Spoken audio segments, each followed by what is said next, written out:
me okay? Good, good. Hey, I really want to welcome everybody here today. This is a time for us all to come together, those who call ourselves real estate investors, those of us who are agents, but what we have in common is a desire to make money in real estate and to hopefully live through what we're now experiencing as a downturn in the economy. Downturn's probably a word used pretty lightly, right? It's probably a little bit more than that. The primary reason that we wanted to call this town hall event together is for three reasons. One, to discuss and share thoughts on the current financial crisis. We're going through something in today's time that we've never seen in our lifetime, right? The second reason is to really talk about its impact on real estate.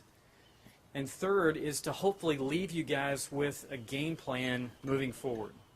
Now, nobody can read the future, but we've got to do something. We can stay idle for a little while, but we can't stay idle forever. A couple of housekeeping things I want to mention. The waiters and waitresses will be circulating around for those who want lunch. Just feel free to put in your order with them, and they'll bring the food back out and pay individually. Also, the bathrooms, for those who need them, are right through this door and straight ahead. The women's is straight ahead. The men's is on the left. And we'll spend probably the next hour and a half or so going through the impacts on real estate, and also then probably leaving the last 30 to 40 minutes or so for just questions.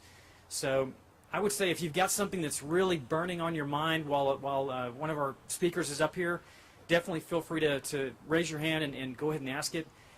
If it's something that you can hold off, we'll kind of let these guys get through. Each one of them is going to speak for probably 20, 25 minutes. And then we've really reserved a lot of time at the end to have a good town hall discussion on what's going on and how it impacts all of us. The first guy that I want to bring up is a gentleman named John McClellan. John has been in the mortgage business for 15 years, both in mortgage banking and mortgage lending. I've personally known John, and one thing I'll say about John, as well as our second speaker, Jay, is that these guys eat, live, and breathe real estate. They wake up to real estate in the morning. They're passionate about what they do. They go to bed thinking about it at night. John is with a group called Supreme Lending right now, and also runs Real Estate 101 on AM 1370. Sundays from 1 to 3 p.m. If you guys haven't checked that out, I would highly recommend that you dial in and listen to his show. Also a native Austinite, and really well-versed in our market here in Austin, Central Texas. So with that, I'm going to bring up John McClellan. In the mortgage banking business, as you probably realized over the last 14 months. I get to work at the office in the morning, and we have changes rolling across our fax machine, across the email, changes from Fannie Mae, Freddie Mac, from different investors out there. We have emails about investors going out of business on a daily basis. That's kind of slowed down a little bit over the last couple of months. That's because there's hardly anybody left. About a year and a half ago, there was probably about 350 different mortgage lenders out there in the United States that lent to all of us, lent for investors, for owner-occupied properties. That has dwindled down to the top 5 right now, which are left: Wells Fargo, Citi, GMAC, Chase, Countrywide, which is actually owned by Citi now. They're really the only ones left, with Wells Fargo. There are some smaller brokerage companies out there that are wholesaling too, but as I've said, just like the buyer pool has diminished, so has the lending institutions that are actually able to do business out there. Some of the big ones that have gone out of business: First Magnus, you probably heard about them. They were real big into Alt-A lending, and that was one of the big problems that we've had. So let's talk about what's gone and what is not available right now. Everybody's heard the term subprime loans. We all know there are no more subprime loans anymore. In fact, 100%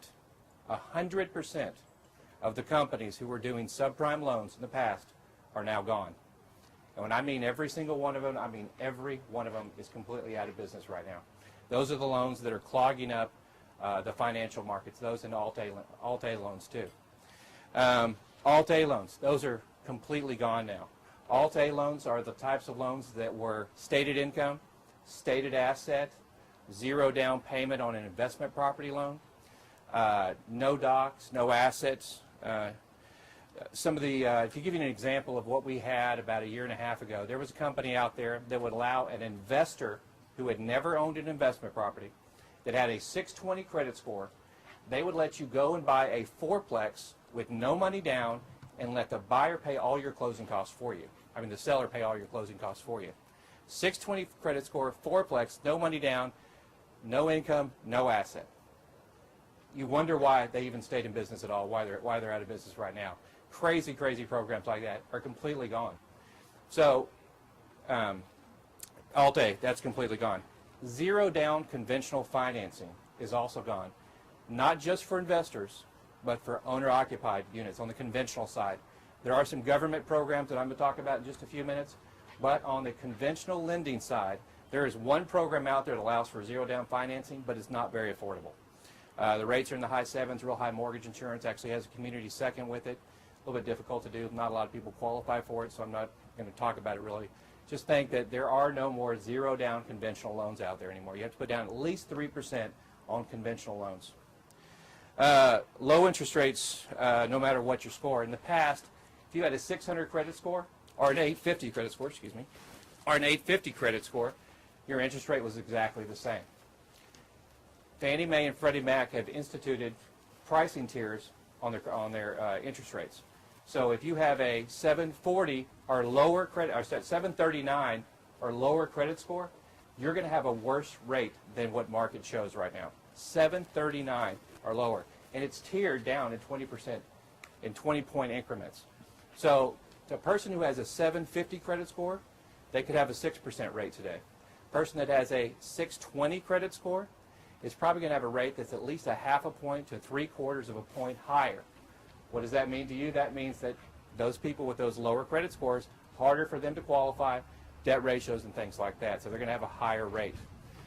Fannie Mae, Freddie Mac never did this before. So this is something that we're having to deal with on a daily basis. Some of the other things that are gone. Mortgage insurance has tightened up. Mortgage insurance, just like credit scores, if you had a credit score of 800 or 600, your mortgage insurance rate would be exactly the same.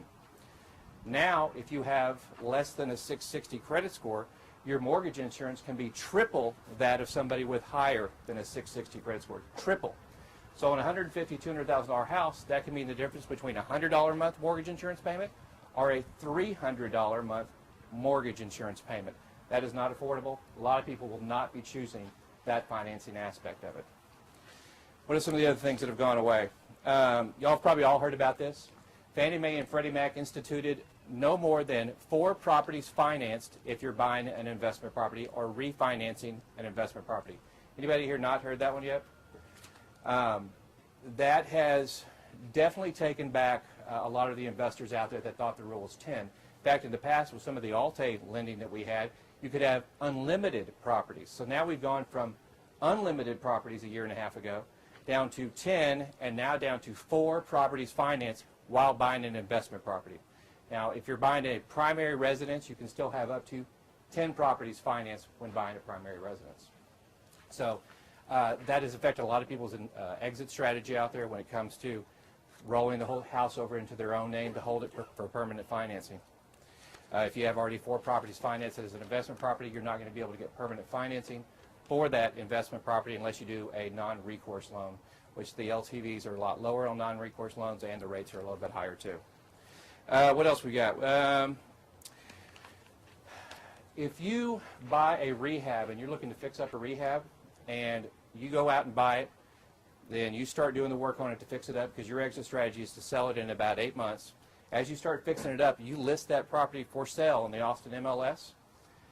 And let's say you finish the property, hasn't sold yet, you decide, you know, I think I'm going to wait the winter out. Let's go ahead and refinance into my name so I can get some permanent financing on it. Wait till this market turns back around. From starting about a week ago, if that property has been listed, you cannot refinance it into a Fannie Mae Freddie Mac loan any longer. You have to wait 6 months off the market to refinance it.